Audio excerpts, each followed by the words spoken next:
வெற்றிமலை கிராமத்தில் இளைஞன் வீரபாண்டியன் போரில் மீண்டும் தோல்வியடைந்து தரையில் விழுந்து மனம் உடைந்திருக்கிறான். இன்னும் இந்த சேனலை சப்ஸ்கிரைப் பண்ணலேன்னா தயவு செய்து சப்ஸ்கிரைப் பண்ணுங்க. மழை பெய்ய கையில் வாள் விழுந்து கிடக்கிறது.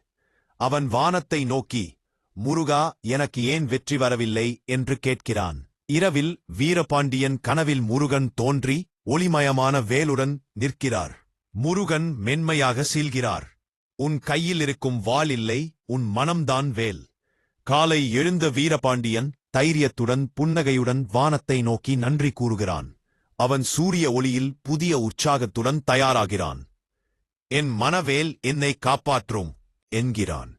வீரபாண்டியன் தனது கிராமத்தை காப்பாற்றி வீரமாக போராடுகிறான்.